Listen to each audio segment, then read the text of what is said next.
আজকের লেসনটা তোমাদের নবম দশম শ্রেণী ইংলিশ ফার্স্ট পেপারের অর্থাৎ ইংলিশ ফর টুডে বইয়ের ইউনিট 11-এর lesson 3 the sense of the পোয়েমের এই B number answer this questions. এখান থেকে আজকে আমরা 3টে প্রশ্ন নিয়ে আলোচনা করব, প্রশ্ন এবং উত্তর নিয়ে। 1 নাম্বার, 2 নাম্বার এবং 3 নাম্বার। 1 নম্বরের প্রশ্নটা কি বলা হয়েছে? What was the weather like when Mary wanted to bring the cattle home? Mary যখন গবাদি পশুগুলো আনতে গিয়েছিল তখন আবহাওয়া কেমন ছিল? উত্তরটা আমরা লিখে রেখেছি, চলে যাই আমরা উত্তরে। অ্যান্সার্স 1 নাম্বারটা, when Mary wanted to bring the cattle home, যখন মেরি গবাদি পশুগুলো আনতে গেল, the weather আবহাওয়া was very rough, খুবই খারাপ ছিল। There was wild western wind, foam and tide in the sea and mist in the air. সেখানে ছিল পশ্চিমা বৈরী বাতাস, সাগরে ছিল ফেনা ও ঢেউ, বাতাসে ছিল কুয়াশা। এবার আমরা 2 নাম্বার প্রশ্নটা দেখে আসি। দেখো 2 নাম্বার প্রশ্ন কি বলল? Look at some words, phrases and sentences that have been repeated several times. Explain why the poet has done that. কতগুলো শব্দ, শব্দগুচ্ছ এবং বাক্য যেগুলোকে কয়েকবার করে দেয়া হয়েছে সেগুলো দেখো। কবি তা কেন করেছেন ব্যাখ্যা করে। প্রশ্নের উত্তরটা একটু লম্বা হবে, কয়েকটা ওয়ার্ড পেস আছে এখানে। দেখি আমরা উত্তরটা।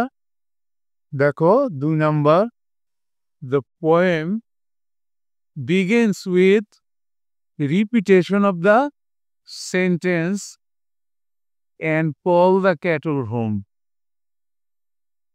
to portray how frequently Mary was asked to bring the cattle home.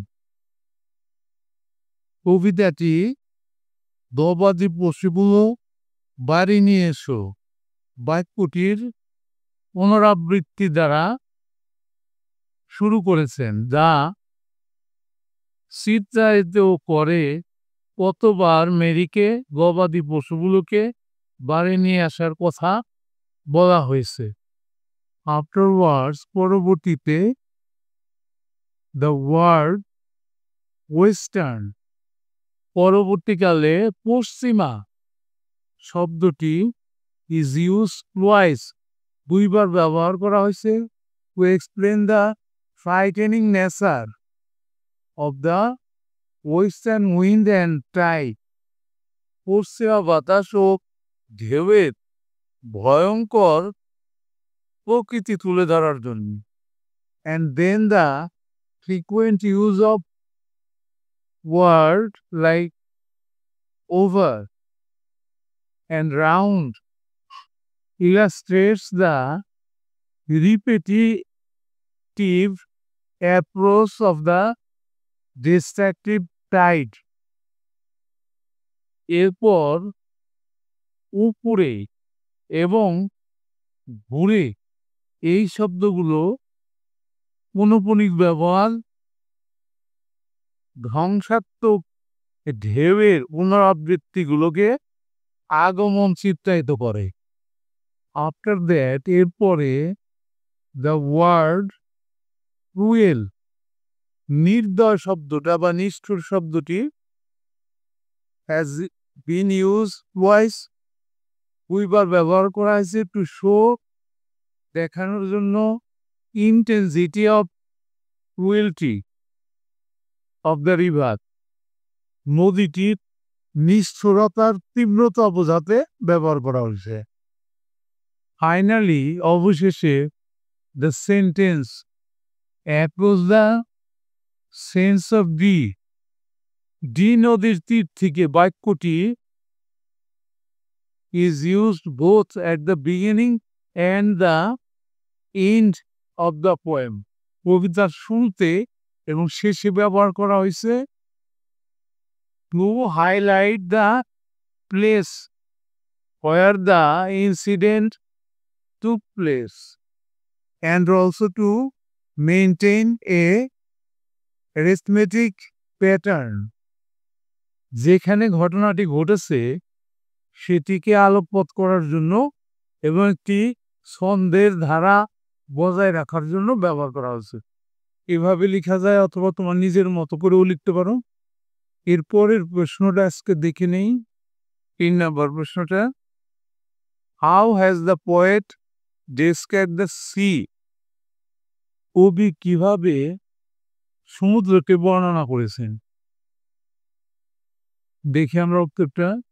3 নম্বর, the poet has describe the sea with the frightening imagery of the western wind and tide. কবি পশ্চিমা বায়ু এবং ঢেউয়ের ভীতিকর চিত্রকল্পের মাধ্যমে সমুদ্রের বর্ণনা করেছেন। He depicts the western wind as wild and dark with foam, while the western tide is pictured as keeping up along the sand. তিনি বর্ণনা করেছেন যে পশ্চিমা বায়ু ছিল ভয়ঙ্কর এবং ফেনার স্যাঁতস্যাঁতে, অপরদিকে পশ্চিমা ঢেউ যেন তীর বরাবর হামাগুড়ি দিয়ে আসছিল। এখানে কিন্তু এই টাইট এই বানানটা হয় না, টিআইডি হবে এই বানানটা, টাইট। তাইলে আমাদের 3টা প্রশ্নের কিন্তু উত্তর আমরা এখানে আলোচনা করলাম। আজকের লেসনটা আমরা এখানেই শেষ করব। আগামী ক্লাসে বাকি 2টা প্রশ্ন রইল, সেই 2টা প্রশ্নের অ্যান্সার নিয়ে আলোচনা করব। Thank you for watching. See you next.